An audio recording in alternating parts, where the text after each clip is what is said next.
Oke, Bismillahirrahmanirrahim. Assalamualaikum warahmatullahi wabarakatuh. Ya, Waalaikumsalam warahmatullahi selamat pagi wabarakatuh. Ambil semuanya. foto kan Terima ada bukti kasih sudah fotonya. bergabung. Bukti foto.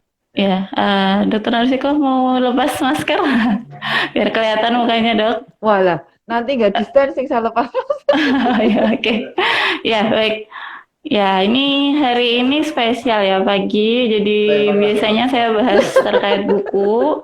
Apa? Hari ini kita akan membahas terkait isu kesehatan ya, terkait lansia.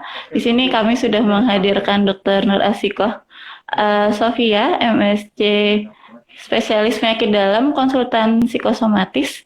Jadi di sini Dr. Nur Asika adalah salah satu dokter di RSUPD HI yang mengampu klinik geriatri gitu ya dok ya. Jadi memang spesialis pasiennya lebih banyak ini yang berusia lansia seperti itu. Jadi di sini saya bacakan dulu CV dari Dr. Nur Asiko itu ya. Beliau beralamat di Menteri Jeron Yogyakarta, kemudian lahirnya ini 20 Juli tahun 1979. Jadi Dr. Nasiko ini masih sangat muda gitu ya. Tuh dokter spesialis dan subspesialis. Kemudian lulusan dari Medical Science Pendidikan Dokter UGM tahun 2001, kemudian spesialis penyakit dalamnya 2010 dan spesialis subspesialis psikosomatisnya 2016 seperti itu. Enggak ya. Nah, jadi sudah di RSI dari tahun kapan ya dok ya? RSI 2010 kurang lebih ya. Sudah 2010 10 ya. tahun. Oke, udah Ya, 10 tahun ya. Ya, saya di sini baru bergabung 2013 akhir. Jadi memang ketika saya masuk sudah ada dokter Narasika ya. Oke, iya. Oke, mungkin dok bisa langsung saja menjelaskan terkait lansia ini loh. Jadi mungkin lansia Ya, secara umum, kemudian nanti juga apa kalau dari kaitannya sini. dengan COVID ya, seperti itu. Monggo Ya, dok, dipersilahkan. ya. Terima kasih Mbak Yunia. Assalamualaikum warahmatullahi wabarakatuh. Sahabat-sahabat semuanya. Jadi pada pagi hari ini saya ingin sharing tentang apa sih yang perlu kita lakukan supaya para lansia ini, ya kan, para simbah-simbah kita ya, tetap sehat, tetap sejahtera, ya kan, selama pandemi COVID ini, COVID-19 ya. Karena kan kita ketahui Mbak Yunia dan teman-teman semua, sahabat semua, sejak bulan Maret ya, 3 bulan yang lalu, Indonesia pun sudah istilahnya sudah terkena pandemi COVID ini. Jadi nggak cuma Indonesia, hampir seluruh negara mungkin ya di dunia ini sudah terkena pandemi COVID. Dan ternyata lansia ini termasuk populasi yang berisiko tinggi untuk terkena corona, ya COVID, ya penyakit COVID ini. Dan apabila sudah terkena, sebagian besar lansia ini kondisinya jatuh lebih berat, dalam arti resiko kematian itu lebih besar dibandingkan mungkin yang usianya masih produktif di Udah, bawah ya, 60 tahun. Apalagi seperti Mbak ya. Yunia masih berapa ya? Tiga, mungkin kepala tiga atau kepala dua ini. Masih muda. Kalau saya sudah Ya, kepala empat ya.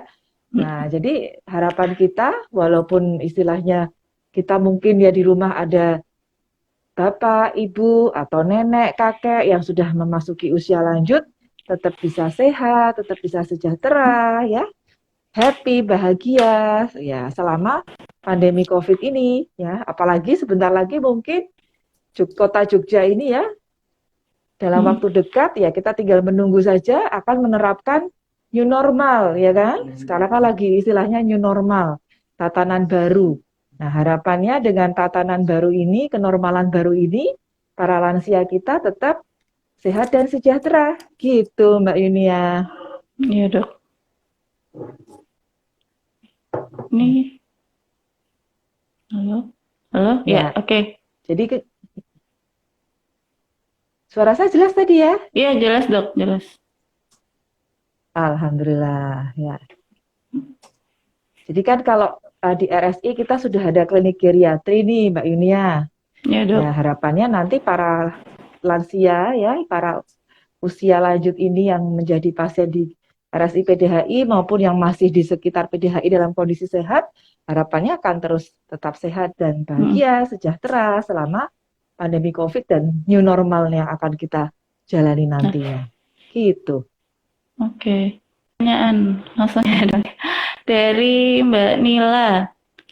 Saya Ya, mau tanya kalau misal ada lansia ini kan dalam kondisi new normal terus pasti sudah ingin segera jalan-jalan ya, Dok ya.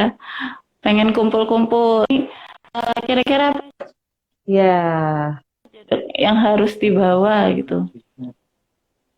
ya. Jadi sekarang kan kondisinya sudah relatif lebih ini ya, tidak seserem yang beberapa bulan yang lalu, sehingga pemerintah dalam waktu dekat akan pelan-pelan menerapkan new normal atau tatanan baru. Nah, untuk para lansia ya, walaupun sudah tatanan baru nanti ya new normal, tetap harus berhati-hati. Jadi intinya new normal itu prinsipnya kehidupan seperti biasa, seperti dulu kita belum ada COVID, tetapi ditambah dengan protokol kesehatan yang lebih ketat. Jadi Oke. kalau misalnya lansia kita ini pingin simbah-simbah ini pingin tetap jalan-jalan, ya Iya. toh tetap harus protokol kesehatannya harus dijalankan. Ya bukan terus nggak boleh jalan-jalan, nanti malah stres kalau di rumah terus ya. Apalagi ini sudah berjalan 3 bulan tuh kita Maret, April, Mei hampir 4 bulan malah ya. Per bulan Nah ya. kalau lama ya nggak keluar-keluar ya mungkin stres ya. Bagi Ya. para lansia ini, apalagi lansia ini kan rentan sekali mengalami kecemasan, ya depresi, tambah tertekan, boring, ya bosen. Iya, Dok. Nah, dengan adanya, dengan misalnya keluar sebentar, jalan-jalan, ya, misalnya mungkin di mobil kalau bersama anak-anak misalnya. Nah, nanti tetap kita sebagai yang merawat ya, terutama caregivernya, ya, tetap harus melengkapi para lansia ini dengan senjata perang istilahnya seperti itu, ya, kayak masker, ya, terus kemudian sanitizer, kalau misalnya tidak memungkinkan cuci tangan, ya itu harus disiapkan selalu, ya. Face shield ya, sekarang kan lagi ini nih, lagi ngetren apa face shield, jadi nggak ada contohnya ya, Iya. yang pelindung muka. Iya, Nah, face jadi memang mungkin awalnya agak nggak kurang nyaman, terutama bagi para lansia. Ini apaan ya? Masker aja sepertinya beberapa simbah-simbah itu kayak pengap gitu kan. Kalau pakai Iya. masker susah dok, nggak bisa nafas ya. Kalau memang merasa nggak nyaman ya mungkin masker dipakai ketika memang misalnya berinteraksi dengan orang ya, berinteraksi dengan orang lain. Tapi kalau misalnya di mobil ya, di mobil dengan kondisi yang di yang di mobil cuma 2 orang misalnya dengan jarak yang sudah diatur tidak terlalu dekat ya mungkin sesekali para lansia ini bisa mungkin melepaskan masker seperti itu asalkan tetap di mobil. Tapi begitu keluar dari mobil misalnya jalan-jalan melihat pemandangan terus kemudian papasan sama orang ya dijaga Iya. jaraknya sebisa mungkin minimal 1 meter, syukur bisa 2 meter dan kemudian maskernya dipakai. Gitu Mbak Yunia. Intinya Oke. protokol kesehatannya harus diterapkan, ya. Ya, artinya memang satu umur ya. Jadi sama gitu untuk yang muda maupun yang lansia, termasuk untuk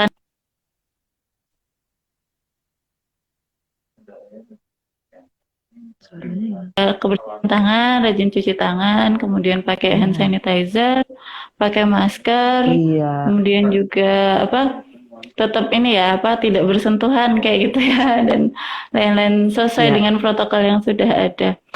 Nah, itu. Jadi iya, terkait ini ya, Dok ya. Tadi dokter menyampaikan kalau usia lansia itu lebih rentan. Sebenarnya rentan terhadap apa saja sih, Dok? Dan penyakit apa saja selain dari COVID kan apa itu virus, kemudian juga tadi ada beberapa hal yang apa membuat rentan, jadi seperti mungkin penyakit penyerta yang kira-kira mungkin bisa menyerang lansia itu apa saja, Dok? ya. Jadi sebenarnya di luar COVID ya, di luar corona, lansia ini sebenarnya sangat rentan terhadap berbagai macam penyakit, terutama penyakit-penyakit yang infeksi, Mbak Yunia. Ya, Iya. karena kenapa? Para lansia ini daya tahan tubuhnya memang relatif lebih turun dibandingkan kelompok usia yang masih muda di bawah 60 tahun. Kan kalau lansia batasannya di atas 60 tahun. 60 tahun ya. Jadi gampang kena infeksi ya. Mungkin ibaratnya kalau orang di bawah 60 nggak gampang kena flu misalnya. Tapi para lansia ini ketularan sebentar sedikit sudah gampang kena flu ya. Kemudian apabila sudah kena infeksi cenderung lebih mudah untuk berat infeksinya. Sehingga mungkin butuh perawatan di rumah sakit ya. Kemudian juga para lansia biasanya ya kan karena degeneratif faktor usia, begitu kita itu sudah usia 40 tahun ke atas, kemampuan fungsional tubuh kita itu sudah berkurang 1%. Jadi kebayang kalau sudah 60 tahun ke atas, fungsi kita sudah jauh berkurang kan? Yeah. Ibaratnya paru-parunya sudah tidak kayak usia 40-30 tahun ya. Kapasitas jantungnya juga berkurang. Jadi gampang menggeh-menggeh, misalnya seperti itu. Ya. Kapasitas ginjalnya juga berkurang ya. Sehingga rentan penyakit-penyakit degeneratif seperti hipertensi, diabetes ya. Yeah. Jantung, ya penyakit paru-paru yang kronis, itu biasanya para lansia ini sudah banyak yang kena. Nah, dengan adanya penyakit-penyakit yang sudah ada sebelumnya ini, seperti diabetes, jantung, ya, paru-paru, ginjal, nah ini akan meningkatkan resiko para lansia ini untuk terkena COVID juga salah satunya. Jadi samping infeksi-infeksi yang lain, pneumonia yang lain, influenza, seperti itu. Berarti memang ini harus dijaga kalau lansianya sudah terkait gimana? Terkait dengan daya tahan tubuhnya dok ya berarti. Ya, daya tahan tubuhnya kan memang para lansia sudah menurun ya, kemampuan tubuhnya untuk melawan infeksi itu lebih berkurang. Sehingga kita harus hati-hati sebisa mungkin menghindarkan paparan infeksi kepada para lansia. Seperti itu. Oke, iya dok. Jadi samping itu kekebalannya ditambah, ya. Ya, berarti kan memang perlu asupan apa ya dok ya supaya bisa meningkatkan daya tahan tubuhnya seperti ya. Kemudian ini apa? Kan sekarang dianjurkan untuk penggunaan vitamin C dan zinc gitu ya dok. Itu aman untuk penggunaan jangka panjang bagi lansia dok karena mengingat obatnya kan lansia sudah banyak sekali gitu. Nah, bagi lansia yang sudah banyak obat ya toh, kita nanti akan istilahnya harus memilihkan lebih berhati-hati memilihnya. Mungkin untuk asupan vitaminnya Mbak Dania, Mbak Yunia, kok Mbak Dania, saya ada juga ya Mbak Dania. Jadi nanti gini gampangannya kalau para lansia ini sudah punya komorbid banyak ya kan, punya penyakit penyerta yang banyak, obat-obatan yang wajibnya ini harus ya kan. Nah, kemudian kita ingin berusaha menaikkan daya tahan tubuh lansia ya kan. Nah, jika bisa dari makanan biasa sehari-hari ya akan lebih bagus. Ya Mbak ya, jadi misalnya ditambah buah-buahannya, ditambah sayur-sayurannya, itu kan juga isinya juga salah satu nutrisinya yang terkandung di situ kan vitamin C juga, ya zinc juga ada, tapi mungkin tidak setinggi kalau kita memberikan asupan yang dari luar dalam bentuk istilahnya obat atau vitamin. Ya, sekarang mungkin juga bisa kita berikan, tapi dosisnya tidak terlalu tinggi. Iya, sekarang juga susu kan sudah ada vitamin juga gitu. Ya. Iya betul, susu lansia sekarang sudah macam-macam, isinya juga sudah lengkap ya, sudah ada vitaminnya ya kan. Jadi bisa kita jadikan satu, sekalian aja kita berikan bentuknya dalam bentuk susu, sekaligus kalsiumnya juga dapat gitu. Bagi yang nonton bisa tanya nanti di kolom komentar atau mungkin ada kotak ini ya, ada tanda tanya gitu, bisa tanya dari situ. Ya, sambil dileko ini ya. Selain kemarin ada yang tanya terkait psikosomatis ya dok ya. Jadi apakah memang di lansia itu gimana?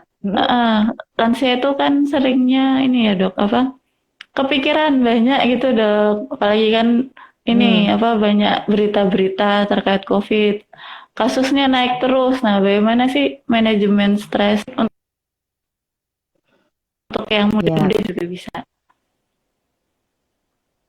ya. Jadi lansia ini kan mungkin kita bisa lihat ya Mbak Yunia ya, ada lansia yang mungkin melek teknologi, ya kan? Nah, Mm-mm. ada yang mungkin istilahnya gaptek, nah boro-boro berita di internet ya kan, Heeh. HP aja mungkin hampir nggak pernah, bisanya paling cuma nelpon, terima telepon. Nah, bagi para lansia yang melek teknologi ini kita harus lebih hati-hati, ya kan? Karena mereka kan mungkin apalagi kalau dipegangin HP, langsung punya HP sendiri. Nah, kita bisa membantu supaya sebagai yang merawat ya, caregivernya misalnya, kita bantu untuk menyaring ibaratnya informasi-informasi apa yang sekiranya cukup aman diterima oleh lansia Hmm. tersebut, oleh simbah-simbah kita. Ya, karena tidak semua mungkin cukup aman beritanya itu yang diterima oleh para lansia. Ya, jadi kita bisa membantu untuk memilihkan. Atau ketika misalnya mereka sudah punya informasi sendiri, ya kita Hmm. nanti ajak diskusi supaya mereka juga enggak, ibaratnya enggak terus dipendem sendiri. Kalau rasa khawatirnya itu kalau enggak ada teman yang untuk curhat istilahnya seperti itu, mereka akan cenderung cemasnya nanti berlebih. Jadi kita Nah, sebagai yang merawat caregivernya harus telaten, harus pandai membaca situasi. Oh, si Mbah ini khawatir, mm-mm. diajak ngobrol. Karena para lansia tuh sebenarnya pengennya tuh ayem, tentrem. Nah, kita sebagai Mm. yang muda, ya sebagai yang merawat ya, kita harus pandai-pandai mengerti, oh situasinya sekarang Mbah Putri, Mbah Kakung lagi khawatir, ya kan? Oh berita di luar seperti ini. Nanti kita bisa menyampaikan, oh enggak apa-apa, kenyataannya di luar sana tidak seserem yang diberitakan misalnya. Ya. Insya Allah kalau di Jogja masih relatif nyaman, misalnya seperti itu. Kan mungkin Mm. diberitakan lebih banyak Jakarta, apalagi sekarang Jawa Timur yang lagi jadi zona hitam, misalnya ya Surabaya. Nah kan bayangan para simbah-simbah mungkin, oh kok zona hitam lah, kok serem banget. Nah, kita jelaskan, oh kita tinggal di kota Yogyakarta. Insya Allah Jogja. lebih aman, lebih Lebih nyaman aman ya. ya. Jadi seperti itu, kita harus lebih bisa ngomong. Nah, untuk Mm. lansia yang mungkin lebih gaptek, istilahnya lebih lebih jarang terpapar dengan informasi, kita mungkin lebih mudah. Tinggal kita memilih informasi apa saja yang kira-kira perlu kita sampaikan kepada para lansia kita. Ya. Sambil tetap menyarankan supaya protokol kesehatan ini tetap dilaksanakan, ya. Ya. Mm. Seperti itu. Oke. Ini ada pertanyaan lagi, Dok. Ini sebenarnya apakah ada batasan aktivitas untuk lansia gitu yang misal mau keluar mau ke pasar atau ke sawah kayak gitu apakah sudah aman kira-kira, Dok, dan kondisi seperti ini? Kalau untuk settingan Jogja mungkin ini ya relatif dibandingkan kota-kota lain ya, seperti gambarannya Jakarta atau mungkin di Jawa Timur. Mm. Saya lihat di Jogja lebih inilah relatif lebih safe ya. Tapi tetap sekali lagi protokol kesehatan itu tetap, protokol untuk COVID-nya tetap dilaksanakan. Kalau para lansia ini tetap ingin ke pasar, ya Mm. sebaiknya ditemenin, jangan dibiarkan simbah ini jalan ke pasar sendiri, ya kan? Dan Iya. pasar-pasar sepertinya sekarang pemerintah sudah berusaha membuat protokol yang lebih ketat juga. Jadi dipilihkan Mm. mungkin pasarnya jangan pasar yang ramai sekali, dan Mm. timingnya, waktunya kapan ke pasar juga dipilihkan Oh iya, senyaman mungkin. bener. Jadi mungkin yang tidak terlalu ramai, ya. Kemudian juga daftar yang mau dibeli, kan kadang simbah-simbah pengen beli apa itu sudah di list dari Iya, rumah. Kita sebagai pengen caregiver main aja, membantu. Simbah lihat-lihat. badhe tumbas nopo. Jadi iya jangan nanti sampai sana aku ki pengen tuku iki ya, Nduk. Kok pengen Mm. iki meneh ya, Nduk. Jadinya malah lama berputar di pasar, ya kan? Iya. Nah, mending di list dari awal. Oh, nanti mau beli A, B, C. Dan kita sudah, kalau kita sudah hafal letak di pasar, oh kalau beli lombok di sini, beli ayam di sini. Nah, nanti kita yang memilihkan, ya. Termasuk kita Mm. juga yang caregivernya yang menemani, kita yang membantu kayak bentengi Simbah. Wah, ini udah ada di sebelah sana banyak kerumunan, yang beli banyak banget ya. Kita langsung ngajak Simbah supaya menghindari, Mbah Mm. jangan yang sebelah sana, yuk kita nyari yang sepi, misalnya seperti itu. Ya, Jadi para lansia ini saran saya apalagi yang sudah usianya di atas 70 dan mulai pikun, karena kan Nah, kepikunan itu suatu keniscayaan dalam arti kodrat apa sunnatullahnya sunatullah memang ya. banyak para usia iya itu sudah wajar artinya banyak yang pikun. Nah, Mm-mm. kita yang sebagai pendamping caregivernya lah harus tambah hati-hati nemeninnya ke pasar gitu. Tapi bukan berarti nggak boleh sama sekali apalagi nanti di era new normal ini ya. Mm-mm. Ya, kalau memang mungkin itu salah satu terapi juga kalau lansianya boring, bosen di Mm-mm. rumah, nah dengan ke pasar sebentar lah, wong dulunya mudanya mungkin kegiatannya ke pasar, Mm-mm. apa jualan ya kan? Iya dong. Nah, masa aku rawat yang pasar tonduk, misalnya seperti itu, ya. Iya, iya. Artinya memang Itu Mbak Yunia. tetap diperbolehkan asal didampingi dan juga apa dibatasi waktunya ya dok ya supaya tidak terlalu Iya, banyak dibatasi waktu, ya. interaksi. Iya benar. Jadi memang ke pasar Ya, jika memang perlu dan memang belinya yang sesuai dengan yang ada di list gitu ya. Jadi yang sesuai. bukan window shopping Iya, lihat-lihat jangan dulu gitu kan, Windows mampir. Phone. Mampir sini, mampir situ kan. Biasanya kan kalau di pasar tuh Jadinya lama ngobrol. sekali nanti ya Iya kan? benar. Nah ya oke. Ada lagi pertanyaannya? Ya bisa di komen ya kalau misalnya ada yang mau ditanyakan. Nah kemarin itu ada keluhan lagi dok. Ini kan apa di musim pandemi ini tuh ini jadwal dokter ganti-ganti terus. Nah itu apa Hmm. jadinya mau kontrol susah gitu. Itu gimana dok? Apa namanya? Kalau obatnya habis, apakah nggak apa-apa gitu? Tetap periksa karena masih banyak yang agak parno gitu untuk ke rumah sakit dok, gitu. Ya, kalau kondisi berapa bulan yang lalu mungkin ya, dalam arti COVID-nya di Jogja pun termasuk angka positifnya masih tinggi. Nah, kalau Mm-mm. beberapa hari ini kita melihat kan sudah mulai melandai. Harapan kita kan ke depannya, apalagi nanti beberapa waktu ke depan pemerintah akan menerapkan new normal ya kan, tatanan Mm-mm. kenormalan baru. Harapannya akan lebih aman ya bagi para Mm-mm. lansia untuk berobat ke rumah sakit ya. Dan Mm-mm. nanti istilahnya saya rasa di RSI sudah mengembangkan kalau tidak salah telemedicine ya. Ya, Telemedicine sudah ada. udah Ya, dan baru. sudah untuk layanan penyakit dalam dan Mm-mm. saraf kalau tidak salah itu sudah bisa. Nah, para lansia ini seandainya memang kepepetnya masih khawatir dan keluarga yang mengantar juga, duh kok ketar-ketir ya mau ke rumah Mm-mm. sakit, bisa memanfaatkan layanan ini. Dan satu lagi Mbak Yunia, Mm. RSI kan juga sudah punya layanan home care. Oh iya. Nah, jadi seandainya nanti, iya, jadi kalau misalnya ada kondisi yang eh, lumayan mengkhawatirkan, tapi para lansia ini dan keluarga mungkin belum berani kalau misalnya harus ke rumah sakit ya kan, apalagi kalau misalnya butuh cairan kan banyak lansia yang mungkin nafsu makannya tiba-tiba Mm-mm. Ya. menurun, ya tiba-tiba lambungnya kumat atau kambuh sehingga mual, muntah yang Mm-mm. berlebih, asupan makannya susah. Nah, kita ada tim home care ya, nanti bisa dibantu oleh layanan home care Oh iya kita benar. ya. Mm. Iya, Iya betul. jadi Mm. insya Allah ada banyak cara kalau misalnya memang menginginkan mendapatkan layanan rumah sakit ya, tetapi tidak memungkinkan saat ini untuk ke rumah sakit ya. Oke, heeh. Jadi memang ini ya apa tetap digunakan juga ya apa program-program yang lain karena sebenarnya di RSI ada layanan home care, kemudian ada telemedicine. Jadi sebenarnya tidak harus ke rumah sakit gitu ya, tapi bisa Iya, kita hubungi saja customer service di RSI PDHI, nanti bisa kita datang ke rumah atau mungkin bisa telemedicine seperti itu. Oke, jadi apa kalau secara keamanan sebenarnya kondisi yang sekarang sudah cukup aman untuk mungkin periksa. Jadi apa bisa sekira misal obatnya sudah mau habis, bisa untuk mendaftarkan diri untuk kontrol ya. seperti itu. Oke, dok, ini ada tadi pertanyaan ini ya apa dari Mbak Zain Mutia Al-Fatih.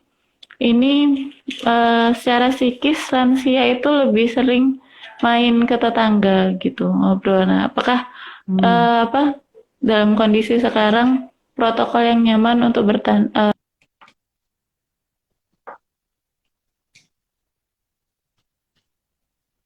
protokol, maaf, agak ini suaranya Mbak Yunia nggak muter deh Mbak Yunia, loading. Halo, ini ya Mbak Yunia, maksudnya protokol yang nyaman kalau ketemu tetangga gitu ya? Maaf soalnya agak hilang tadi. Ya, ya. Jadi gini, sekarang kan teknologi sudah banyak ya, sudah ada video call. Nah, jadi mungkin apabila lansia ini ingin istilahnya melanjutkan silaturahmi dengan siapapun, boleh tetangga, fisik. Nah, ini mungkin kita sekarang istilahnya diuntungkan dengan adanya teknologi yang sudah relatif maju. Ya, tinggal kita misalnya mengandalkan modalitas yang kita punya, gadget yang kita punya, ya. Sepertinya saat ini tidak banyak kok ya yang nggak punya HP, istilahnya HP yang sudah bisa video call, ya kan? Nah, jadi sebagai salah satu opsi adalah silaturahminya lewat ini, video call misalnya. Nah, apabila nanti kepepetnya para lansia ini tetap ingin ketemu fisik misalnya ya, nah nanti kita sebagai yang merawat caregiver-nya ya kita atur. Misalnya kita kontak dengan putranya Simbah yang di sana, tetangga yang di sana. Ini Simbah pengen ketemu ya, kangen banget misalnya seperti itu. Ya nanti diatur ketemuan jarak jauh, jadi jaraknya diatur, jangan deket-deketan. Nggak bisa ngobrol kayak dulu lagi yang ibaratnya duduk bareng gitu kan, sambil nginang. Oh, kalau Simbah-Simbah kan nginang itu ya. Nah, mungkin tidak bisa seperti dulu, tapi bisa diatur ketemunya waktunya enggak boleh lama-lama, misalnya oh cuman 10 menit aja, jaraknya mungkin diatur dan dua-duanya jangan lupa pakai masker, misalnya seperti itu. Jadi kita sebagai yang merawat caregiver-nya akan mengatur supaya seandainya butuh ketemu beneran fisik ya, fisik ya diatur seaman mungkin, tapi tetap menimbulkan kenyamanan bagi para lansia ini. Gitu.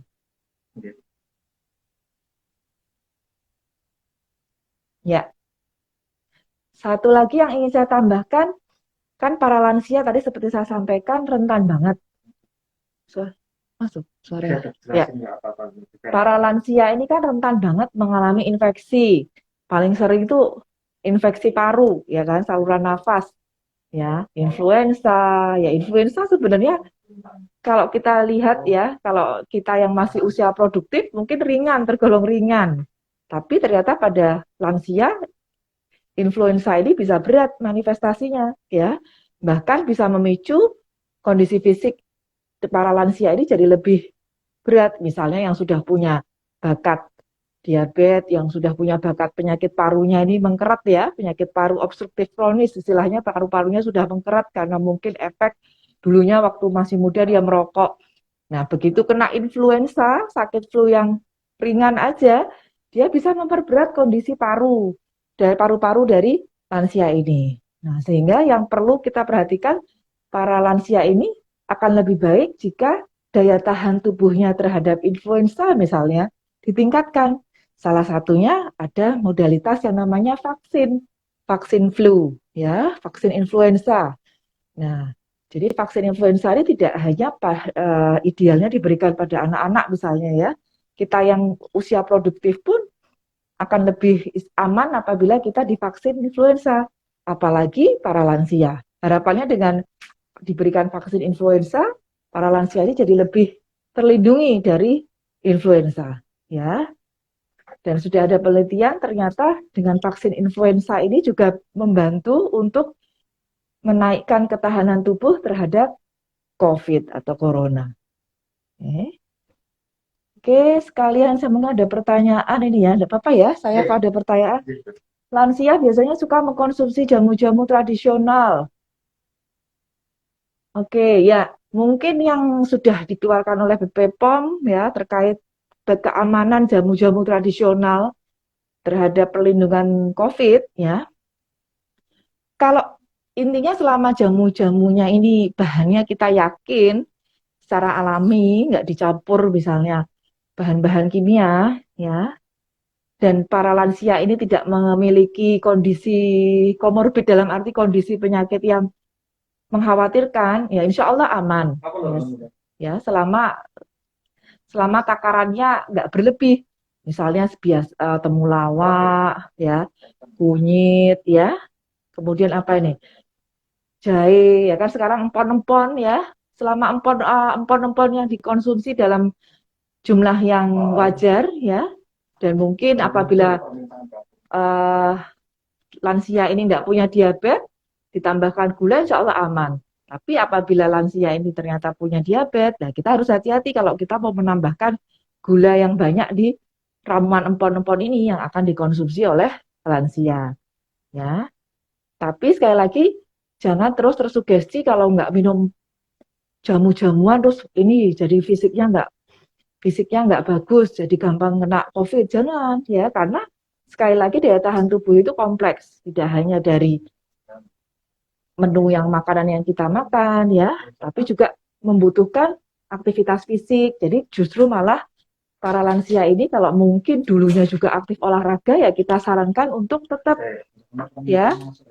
melakukan olahraga yang ringan. Misalnya kalau sering naik sepeda dulu waktu masih muda, nah bisa tetap bersepeda tapi dengan speed atau kecepatan yang ringan sehingga tidak membebani fisik dari lansia tersebut.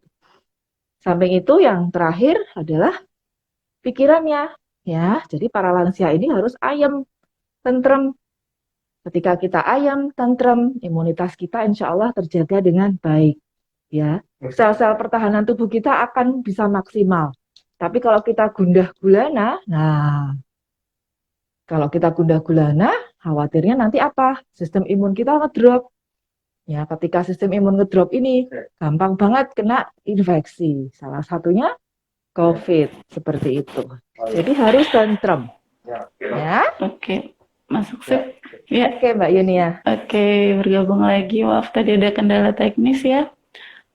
Ya. Iya, nggak apa-apa. Kita santai aja ya. Oke. Oke, pertanyaan selanjutnya ya. Tadi terkait berarti memang kalau mau main ke tetangga boleh asal tetap menjaga protokol dan seperti itu. Dan tadi dibatasi juga waktunya, jangan terlalu lama gitu. Masa dari pagi sampai sore gitu. Nah, ya itu. Jadi tetap harus membatasi bahwa memang tidak bisa kita untuk seperti dulu sebelum ada COVID ya gitu ya. Jadi kita tetap harus menjaga protokol. Kemudian pertanyaan yang lain ada lagi di kolom komentar. Coba. Ini adalah konsumsi buah. Tapi pas lansianya ini punya CKD. CKD itu kan gagal ginjal. Nah, beberapa buah-buahan kayak misalnya jeruk, ya kan, apel, ya kan, ini kan termasuk yang nutrisinya tinggi, vitaminnya tinggi. Nah, tapi untuk pasien lansia yang mengalami penyakit-penyakit tertentu, misalnya gagal ginjal, ya kita harus hati-hati, ya. Yang resiko menaikkan salah satu garam darah kalium misalnya, ya. Itu kita harus menghindari ya. Begitu pula yang misalnya yang kadar airnya tinggi, padahal salah satu tanda gangguan ginjal nanti biasanya pasien akan jumlah kencingnya berkurang karena kemampuan ginjal untuk mengeluarkan cairan jauh berkurang. Nah, harapannya kalau memilih buah-buahan ya jangan yang kadar airnya tinggi. Misalnya apa? Semangka dan melon itu kan kadar airnya tinggi. Ya, jadi ya sebaiknya mungkin dikurangi ya. Kemudian pisang. Pisang itu kan sebenarnya dari segi nutrisi cukup baik ya, seratnya juga. Nah, tapi dia menaikkan kalium ya atau garam kalium. Nah, pada pasien apalagi lansia yang mengalami gangguan ginjal ya kita harus mengurangi sekali. Ya, apel juga itu harus dikurangi. Tapi kalau lansianya sehat, tidak ada gangguan ginjal, insya Allah enggak apa-apa, aman. Gitu, ya. Oke. Berarti memang ini ya, tidak asal ngasih buah gitu ya, apa yang mana ada terus dikasih gitu. Oke. Ya. Ini Dilihat Ya, dulu baik. lansianya termasuk Lihat dulu. lansia yang sehat atau ada penyakit ya. Sudah ada.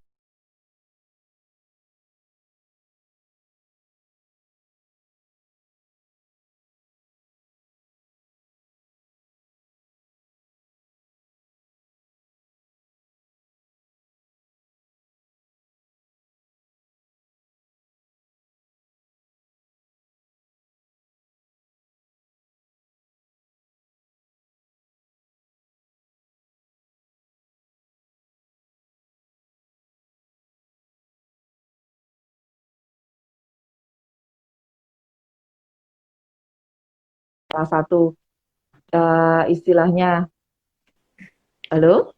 Oh, Mbak Yuni Halo, gabung ya. lagi. Heeh. Ya, saya tadi coba ada pertanyaan tadi, apa tanda-tanda Heeh. Alzheimer selain sering lupa ya. Jadi para lansia memang Iya. rentan mengalami demensia. Ya, salah satu bentuk Mm-mm. demensia, salah satunya contohnya adalah Alzheimer, ya kan? Jadi macam-macam, ada yang mungkin bentuknya lupa, ya, konsentrasinya menurun, ya. Jadi gampang diajak ngomong itu mungkin kadang nyambung, kadang enggak, ya. Kalau lupa kadang-kadang mungkin kita aja yang masih muda kadang lupa ya. Apalagi para Mm-mm. mbah-mbah, para lansia ini akan lebih mudah untuk mengalami lupa. Ya, berikutnya konsentrasinya sering terganggu, nggak konsen, ya lelet. Konsultasi. Ya, istilah kita mungkin lelet pikirnya. Ya, Mm-mm. kemudian juga bingung, gampang bingung. Ya, Iya, mudah itu bingung. sering. Jadi mungkin kalau mudah bingung, sekarang aku tuh di mana ya? Nah, padahal Mm-mm. biasanya di rumah tuh ini rumah sendiri, dengan rumah sendiri aja kadang-kadang bingung. Aku tuh di mana? Ya, itu salah satu gejala dari misalnya demensia atau Alzheimer ini. Itu Mm-mm. beberapa contoh ya. Dan itu memang seiring berjalannya usia, resiko demensia lebih besar pada lansia ya. Tak banyak. Oke. Ini tadi Ya, ada pertanyaan lagi dari Angelina Airin. Dokter, apakah antihipertensi golongan ARB atau ACE inhibitor aman untuk lansia selama pandemi? Nah, ya. Dokter Airin ya yang nanya ya. iya, Waduh, ya. Dokter Airin. Jadi memang beberapa kemarin beberapa menyatakan kok ARB atau ACE ini ternyata dikatakan berbahaya kan. Tapi ternyata Mm-mm. sudah dibuktikan dari beberapa studi, insya Allah aman ya. Kalau memang ARB atau ACE inhibitor ini sesuai indikasi untuk pasien-pasien kita, termasuk yang lansia ya. Jadi tidak membuat terus jadi Tidak perlu. lebih mudah terkena COVID, Uh, enggak. Sudah diklarifikasi ternyata aman. Asalkan sesuai ya. indikasi, dalam arti memang ARB dan ACE yang diberikan ini memang sangat dibutuhkan oleh lansia. Dan tentu saja kita kan memberikan ada pantauannya seperti itu. Jadi insya Allah selama yang memberikan tenaga medis dan itu sudah dengan pantauan, insya Allah aman. Ya. Justru kalau bahaya, kalau tensinya jadi tidak terkontrol, misalnya seperti itu. Ya benar dok. Ya. Seringnya karena itu ya, apa ada isu obat ini nggak aman, akhirnya nggak diminum seperti itu dok. Ya, Ya. Mhm. Jadi memang untuk menghentikan atau melanjutkan terapi tetap harus konsultasi ke dokternya dulu ya, gitu. ya. Oke, ada pertanyaan lagi mungkin? Oh iya, di RSI kan kita Uh, sudah ada rumah sakit kita kan sudah berusaha memberikan layanan yang terbaik untuk lansia. Jadi sudah ada mm-mm. ibaratnya sayang lansia ya kan. Nah, jadi para Ya. lansia ini nanti jika periksa ke rumah sakit RSI akan mendapatkan pelayanan yang lebih spesial ya. Jadi berbeda dengan Mm-mm. yang tidak lansia. Sejak dari di depan ya kan, sejak di istilahnya apa? Di depan di front office, di pendaftaran sudah terpisah ya. Ini khusus pasien yang usia lanjut. Nah, jadi Mm-mm. sudah spesial kalau di RSI. Kemudian kita juga sudah ada klinik lansia, klinik geriatrinya. Kemudian untuk Mm-mm. pelayanan obat pun di RSI juga tersendiri kan ya Mbak Yunia ya, kalau untuk yang usia lanjut ya. Mm-mm. Jadi supaya nggak ngantrinya nggak Iya, lama, misalnya seperti itu. didahulukan biasanya. Mapnya terpisah, Iya, sudah ditandai, didahulukan. jadi biar cepat. Ya, Benar. Dan bisa ya. ditinggal Jadi juga insya Allah sebenarnya para nanti. lansia, Uh, nah betul, ditinggal jadi nggak Bisa perlu ditinggal nanti bisa simbah-simbahnya minta yang nungguin diantar. obatnya. Ya betul. Ya. Ada lagi mungkin yang mau ditanyakan di bawah? Ya, Mbak.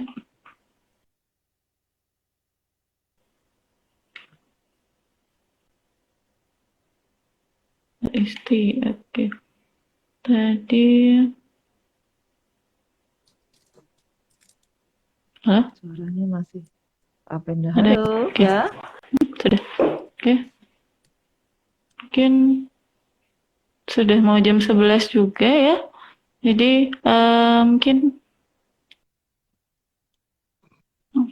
ada ini dok, tambahan mungkin pesan-pesan untuk yang nonton tadi terkait Ya, protokol lansia seperti apa supaya ya, ini ya apa kita lebih lebih mencegah gitu karena ketika sudah terkena nanti akan susah gitu untuk terapinya lebih sulit gitu ya karena daya tahan tubuh ya. lansia itu lebih rentan seperti itu. Hmm. Oke, monggo Jadi dok kalau untuk para sebagai lansia penutup. sebaiknya kita lebih proteksi ya, lebih protektif Mm-mm. ya, Mbak Yunia dari awal ya. Kita lihat kalau lansianya ini termasuk lansia yang mandiri ya mungkin kita bisa dari lega terlalu proaktif, tapi kita lebih mengingatkan, mendampingi. Beda ceritanya kalau lansianya ini Mm-mm. lansia yang rapuh, yang rentan, ya, yang ibaratnya yang tergantung, yang bergantung dengan kita, caregivernya. Nah, tentu saja kita sebagai caregiver atau yang merawat ya kita harus lebih hati-hati, ya. Kita Mm. sendiri harus mungkin lebih ketat kalau misalnya para lansia ini ingin berpergian, ya kita sebagai yang merawat harus membantu bagaimana menciptakan kondisi yang lebih aman, ya, tapi tidak mengurangi Insya Allah. kenyamanan dari para lansia, ya, Mm. seperti itu. Seperti itu ya jadi Dan juga tetap. asupan nutrisinya harus diperhatikan. Oke, saya garis bawahi banyak ini ya dok ya, berarti keamanan, kenyamanan, dan juga kondisi fisiknya, termasuk asupan makan, dan juga istirahat. Karena memang Iya, mbah saya itu susah makan ya dok ya, biasanya kalau semakin iya, bertambah usia, nafsu makannya semakin berkurang gitu ya dok ya. Oke, tambah turun mungkin ya. lebih jadi lebih resiko dispepsianya juga tinggi gitu ya dok ya, gitu. Ya, Jadi nafsu makannya apa menurun nafsu dan makan kemampuan menurun. alat pencernaan lansia memang berkurang, ya, Oke, seperti itu. gitu Jadi ya. kita harus Jadi pinter-pinter itu memang wajar ya dok ya ngatur kalau lansia makannya. itu mesti makan ya dok ya. Ya, Kadang-kadang oke. males makannya ada berkaitan dengan psikis, kadang seperti itu, Mm-mm. ya. Ya, Kalau apa namanya, diminta untuk ngambil sendiri nggak mau, tapi giliran mm-mm. mungkin kita suguhkan langsung, Mbak, niki didahar misalnya, Oke. mau telap-telap dalam arti banyak. Begitu nuntut Nah, nanti suruh ngambil sendiri, suruh milih, kadang-kadang berapa lansia malu misalnya, atau mungkin merasa nggak, aku kok lebih seneng dicepak nih, disiapkan, ada yang seperti itu, ya. oke gitu. Oke. Masih ada pertanyaan? Hmm? Tapi kayaknya tadi bagaimana meningkatkan daya tahan tubuh kita sudah bahas ya, Oh lewat ya, nutrisi, ya terus cari perbaiki, ya, belum muncul.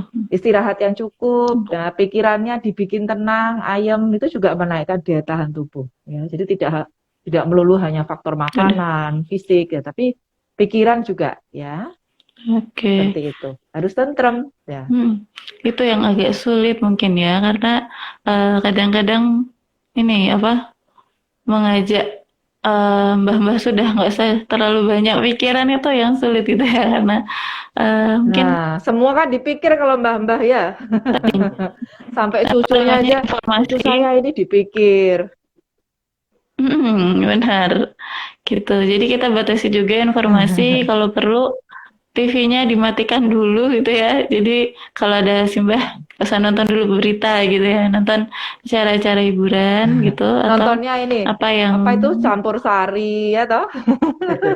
Nontonnya campur ya, sari terus apa dan ya, ceramah seperti jadi itu. Oke, yang ya. ya atau dikir acara apa itu ceramah ya kan, jadi yang membuat nyaman Mm, tentrem, jangan malah bikin khawatir was-was. Nah, kita kurangi yang iya seperti itu betul. ya, kita yang Oke, nyortir. ya. Mm. Ada pertanyaan lagi mungkin sebelum kita Mungkin kita tutup Ya, ya. monggo kalau ada pertanyaan Monggo, ya. udah. Intinya Ya, bisa RSI insya di-refresh. Allah ramah lansia, layanan kita sudah kita siapkan Mm-mm. yang terbaik untuk para lansia ya. Jadi para teman-teman yang punya lansia, punya keluarga lansia, monggo ya. Jangan takut Monggo. untuk periksa ke RSI ya. Iya, Kalau misalnya betul. masih ada kekhawatiran dan butuh layanan bisa lewat telemedicine ataupun layanan home care Mm-mm. ya. Nah, ya oke. Tadi ya apa? Ter- Oh iya, ada lagi dok pertanyaan ini dari Mas Wisnu. Eh, Dokter, apakah madu itu aman untuk dikonsumsi DM, pasien yang memiliki riwayat DM, dok? Gitu. Nah, kita lihat dulu ya. Kalau dia kondisi diabetesnya seperti apa saat ini?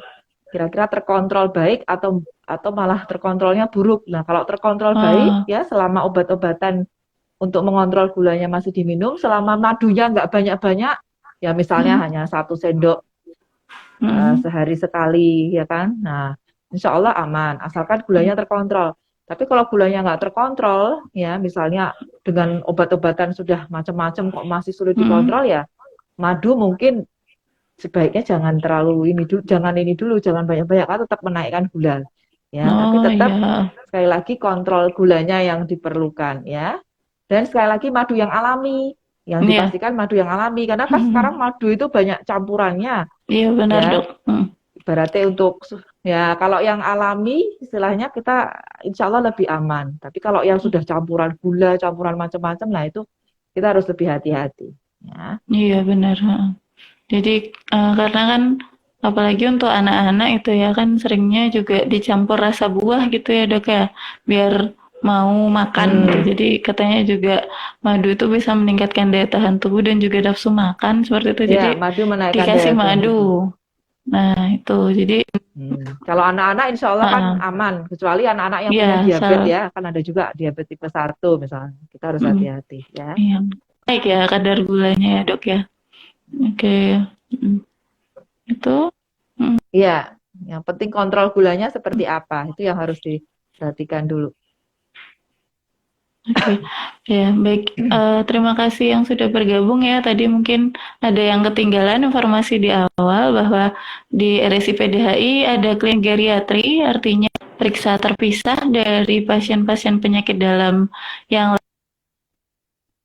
lain. Jadi dan alurnya juga pelayanannya didahulukan sehingga bisa lebih cepat gitu ya dan bisa tidak bergabung Iya, dengan pasien yang lain sehingga lebih aman dan bisa dihindari terlalu banyak interaksi dan apa risiko untuk terkena paparan COVID mungkin ya.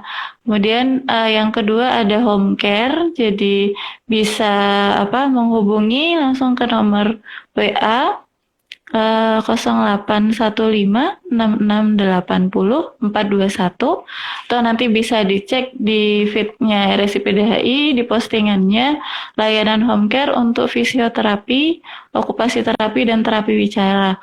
Dan tidak cuman ini bisa juga home care-nya nanti minta untuk ini ya apa perawatan luka diabetes mellitus atau mungkin juga mau periksa khusus dengan dokter spesialis atau dokter umum bisa menghubungi juga nomor WA 421. Selain itu juga ada sekarang program baru di RSI PDHI selain home care juga bisa telemedicine. Jadi bisa menghubungi nomor telepon 0852 8000 2010. Ini khusus sementara baru penyakit dalam dan saraf. Insya Allah ya, semoga kalau dukungannya baik, semua dokter kita telemedicine ya, itu ya.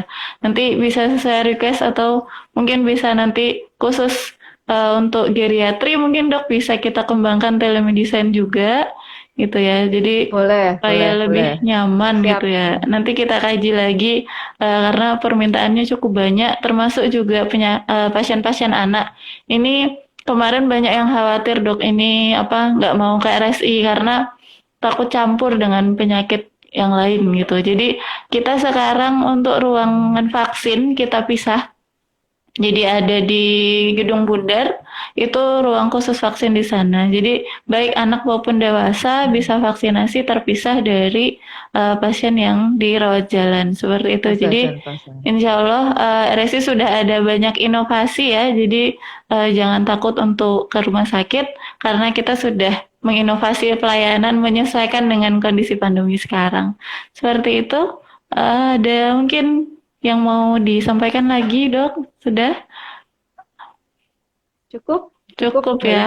Oke, nanti karena Ya. ini waktunya sudah jam 11, mungkin Dokter Nur mau ada aktivitas yang lain karena tadi sudah praktek dari jam 8 loh demi dari kita mau siaran ini. Jadi jadwalnya disesuaikan seperti itu. Jadi terima kasih sekali Dokter Nur sudah menyempatkan di waktunya yang Sama-sama. sangat padat ya Dok ya.